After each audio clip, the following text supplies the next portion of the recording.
Fala, leitores da Bíblia! A leitura de hoje vai ser em Atos, capítulo 10.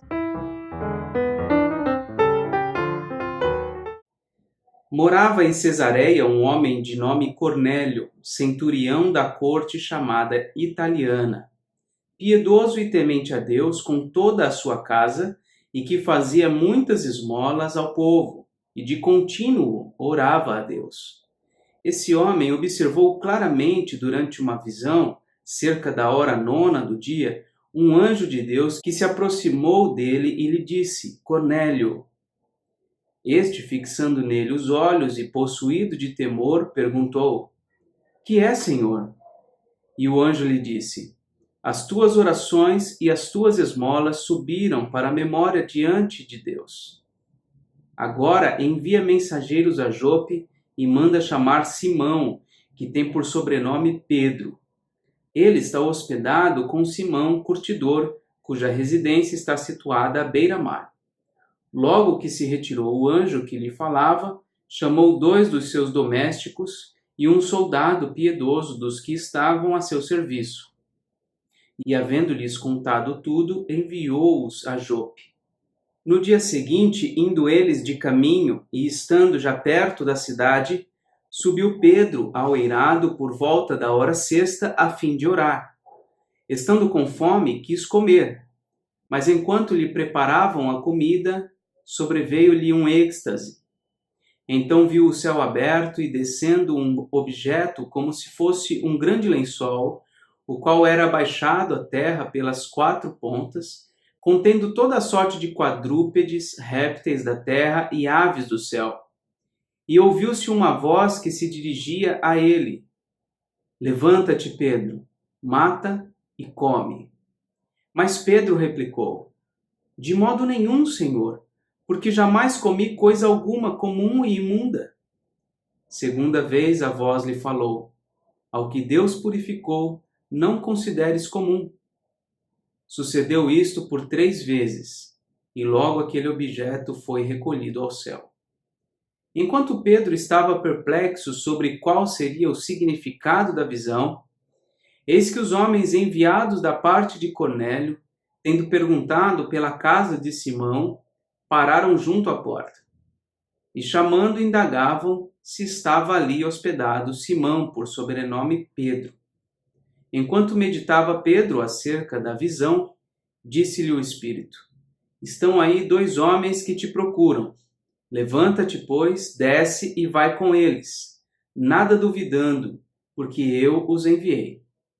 E descendo Pedro para junto dos homens, disse: A que me tendes? Sou eu a quem buscais? A que viestes?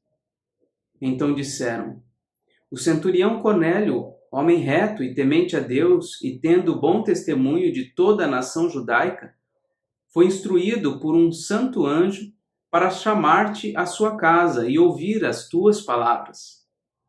Pedro, pois, convidando-os a entrar, hospedou-os. No dia seguinte, levantou-se e partiu com eles.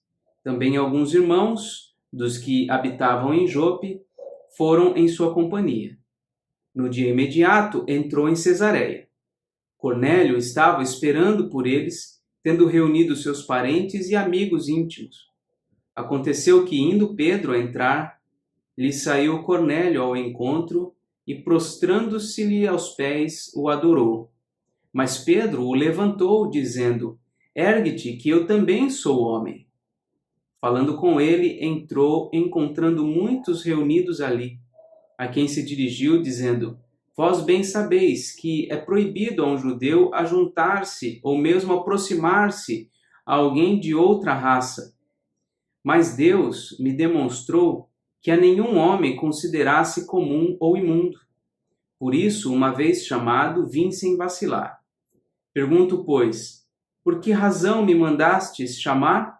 Respondeu-lhe Cornélio: Faz hoje 4 dias que por volta desta hora estava eu observando em minha casa a hora 9ª de oração, e eis que se apresentou diante de mim um varão de vestes resplandecentes, e disse: Cornélio, a tua oração foi ouvida, e as tuas esmolas lembradas na presença de Deus. Manda, pois, alguém a Jope a chamar Simão, por sobrenome Pedro. Acha-se este hospedado em casa de Simão, curtidor, à beira-mar.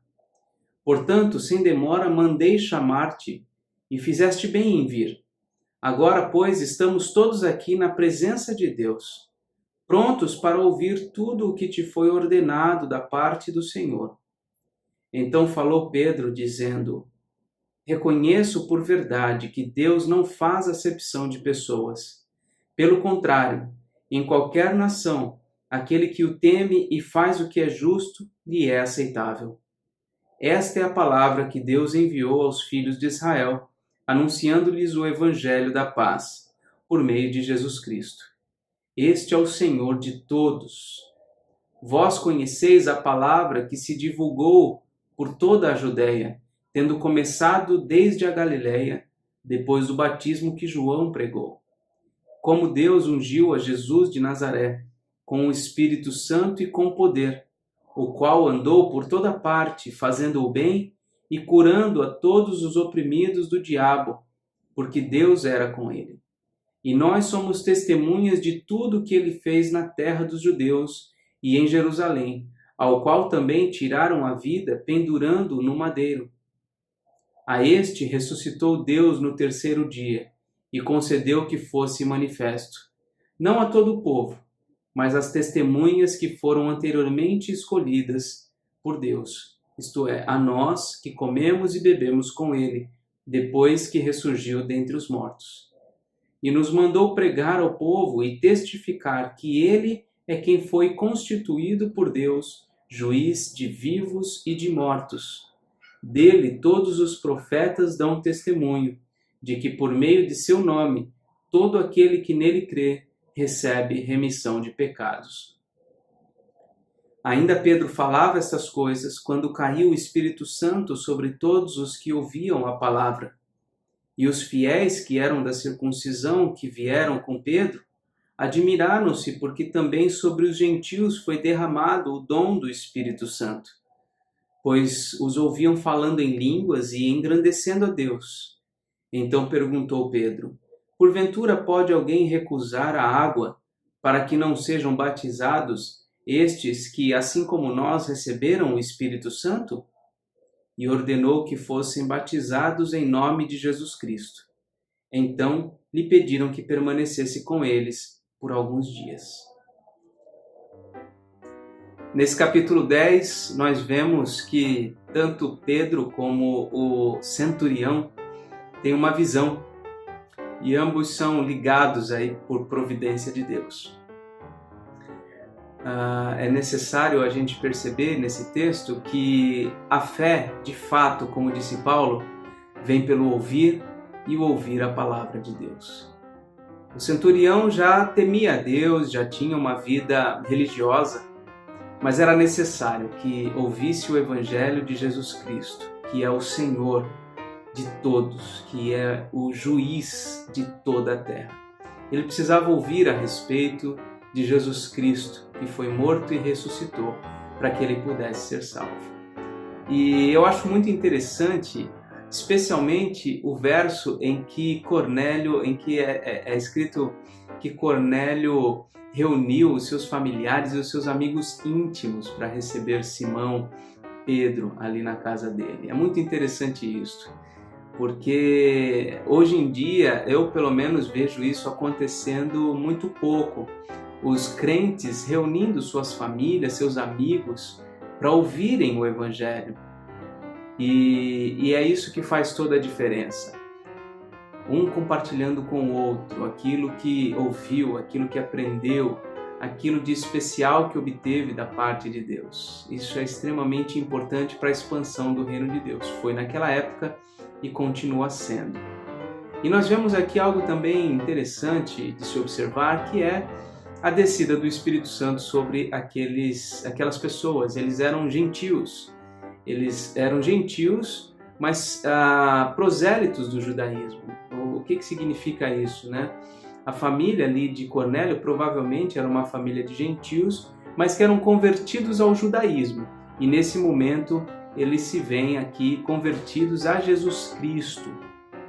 E a descida do Espírito Santo sobre esse grupo marca a terceira etapa de expansão do reino. Se a gente observar, a gente vai notar que a primeira vez que o Espírito Santo desce sobre os discípulos é em Jerusalém, com o povo judeu. A segunda vez é em Samaria, ou seja, numa extensão um pouco mais próxima ali de Jerusalém. E agora é em Cesareia, uma cidade um pouco ainda mais distante, um local onde estava ali Cornélio e a sua família. E nós vamos ver mais para frente, daqui a alguns capítulos, o Evangelho chegando a lugares mais distantes e o Espírito Santo descendo também, de modo especial também na cidade de Éfeso. E o dom de línguas aqui, é claro que eu não tenho muito tempo para falar sobre isso agora, mas o dom de línguas vem para marcar de fato a expansão do reino de Deus, que chega a pessoas de todas as nações, de todos os idiomas, o conhecimento de toda a gente.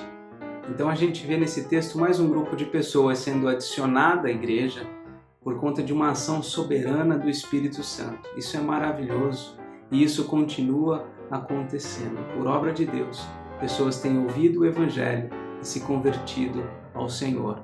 Embora aqui a manifestação do Espírito foi por meio de um dom de línguas, as pessoas falavam em novos idiomas, em outros idiomas, hoje em dia a gente não vê mais esse tipo de manifestação, porque a real e verdadeira manifestação do Espírito Santo, antes de qualquer outra coisa, é a fé em Jesus Cristo como único e suficiente Salvador.